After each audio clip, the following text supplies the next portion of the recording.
Hello student, आप लोग का स्वागत है रिसर्च मैथमेटिक्स क्लासेस में।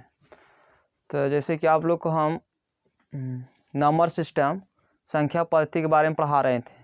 तो नंबर सिस्टम संख्या पद्धति का 3 पार्ट यानी कि 3 वीडियो हम यूट्यूब पर अपलोड कर चुके हैं।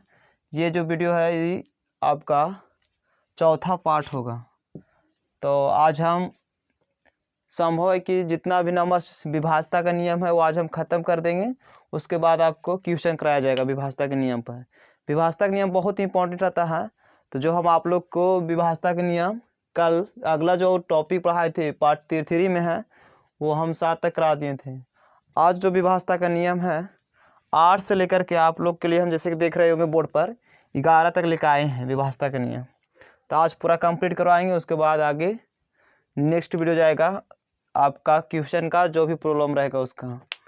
तो 8 से विभाज्यता के नियम का जो होता है हमारा कि जिस संख्या की इकाई दहाई और सैकड़ा में प्रत्येक अंक शून्य हो, यानी इकाई अंक दहाई अंक और सैकड़ा तीनों अंक अगर हमारा शून्य हो तो वह संख्या 8 से विभाज्य होती है। वही कहा गया कि अगर इकाई दहाई सैकड़ा 3 अंक कम से कम अगर शून्य हो, उसके बाद पहले कोई भी संख्या रहे उसे हमको कुछ नहीं लेना देना है। 3 अंक अगर शून्य हो तो वह 8 से विभाज्य हो जाएगी। नहीं तो अथवा दी गई संख्या के अंतिम 3 अंक, अगर अंतिम 3 अंक हमारा 8 से कटता हो यानी 8 से विभाज्य हो तो टोटल संख्या 8 से विभाज्य हो जाएगी। जैसे 120 है, इसमें अगर 8 से हम भागा देते हैं, लास्ट में 3 अंक यही ना है, 8 से भागा देते हैं, 8 दूना 16, जो एक मरते लगेगा, एक मरतब लगाएंगे तो 8, 12 में से 8 गया बचेगा 4 और फिर लगेगा 8 पचे 40 कट गया। यानी कि जो 41 20 है ये टोटल संख्या हमारा किससे विभाज्य हो जाएगी? 8 से। उसी प्रकार 7 है, 7000 में कोची होगा कि 7000 में लास्ट में 3 अंक है, लास्ट में 3 अंक है जो कोची हमारा है शून्य है। तो ऊपर में नियम कहेगा कि लास्ट का जो 3 अंक होता है हमारा शून्य होता है तो वह संख्या हमारा 8 से विभाज्य होती है।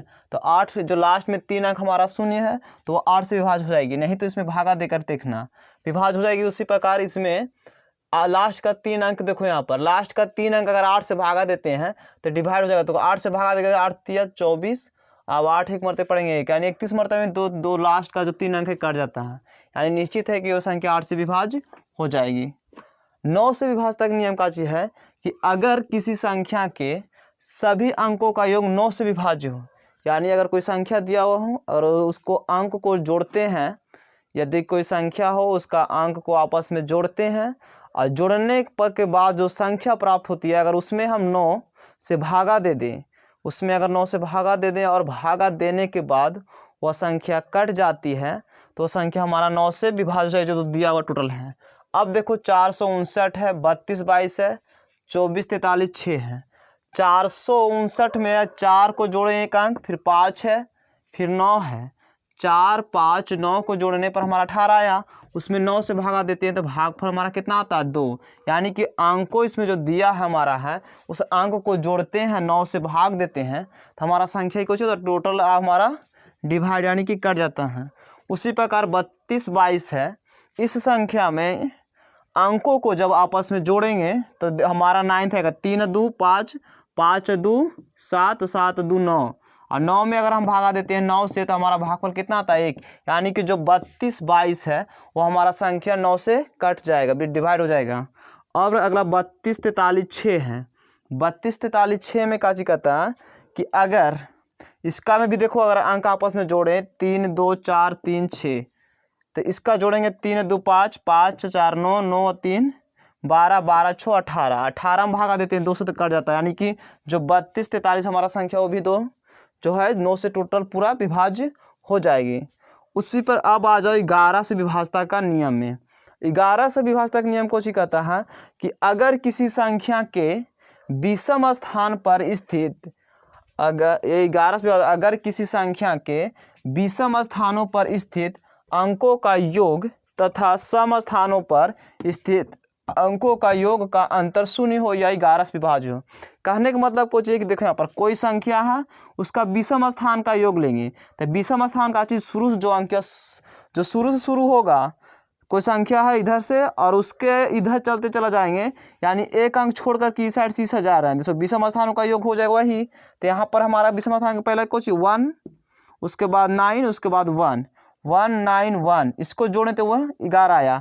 फिर सम स्थान के जाते हैं तो एक अंक छोड़ के इधर से लेते हैं, विषम में पहला से और सम में एक उसके बाद से एक अंक छोड़ के ले जाना। तो सम स्थान का योग में भी 11 आता है। जब दोनों को घटा देते हैं तो हमारा जो अंतर आता है 0 आता है। तो इसमें कहा गया यह अंतर 0 आ जाए। अगर यहाँ पर घटाने पर 11 आता तो भी हमारा 11 से विभाज्य हो जाती है, अगर नहीं तो 0 आता है तो भी हमारा वह संख्या 11 से विभाज्य हो जाएगी। तो 0 आ गया तो ये संख्या जो होगा हमारा 11 से विभाज्य हो जाएगी।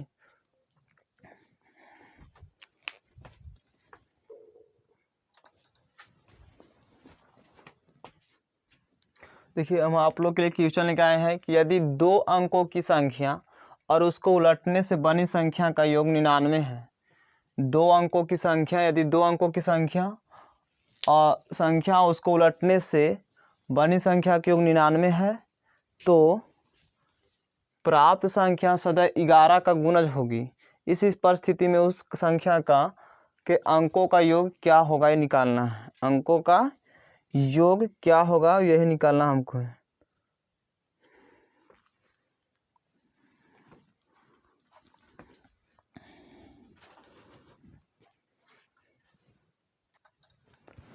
देखिए क्वेश्चन, यदि 2 अंकों की संख्या और उसको उलटने से बनी संख्या का योग 99 है तो संख्या को ज्ञात कीजिए। तो इसको बनाने का एक हम आप लोगों को सिंपल तरीका बताते हैं।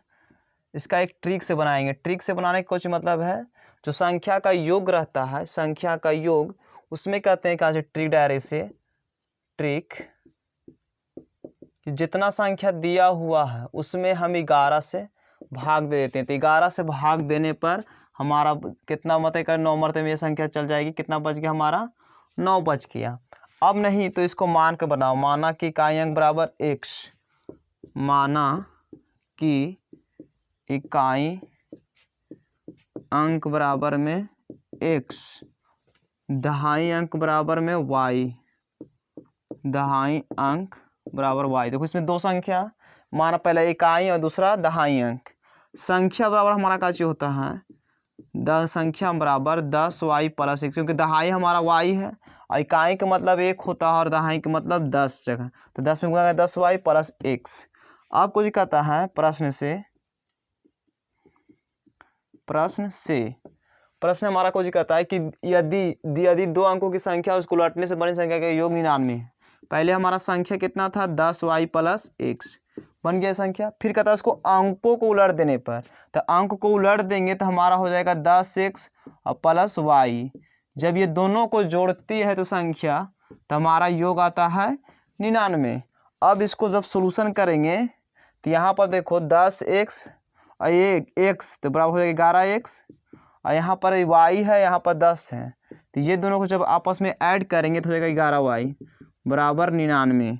अब इसमें कॉमन ले लेते हैं, यहाँ लिख देते हैं। इसमें कॉमन ले लेंगे 11, तो 11 कॉमन हो जाएगा तो x प्लस वाई बराबर में यहाँ पर आ गया 99। 11 से कट गया 99 मरतबे, यानी दोनों संख्याओं का योग हमारा कितना आ गया 99। यही शॉर्ट विधि यहाँ पर बताए थे आंसर ला करके, यानी हमारा जो राइट ऑप्शन है सी है। तो सी का योग के लिए का होगा नियम, योग के लिए जब संख्या का योग दिया और योग पूछता तो उसके लिए हमारा होगा जो संख्या का योग दिया हुआ, संख्या का योग दिया हुआ रहे, जो संख्या का योग उलटने से बनता जो, और उसमें हम भागा दे देंगे 11 से। यही इसका ट्रिक है। ये अंतर के लिए नियम नहीं, कोई भी संख्या का योग दिया रहे उसमें डायरेक्ट 11 से भागा दे देंगे और संख्या निकल जाएगी। तो आप लोग यहाँ तक लिखिए।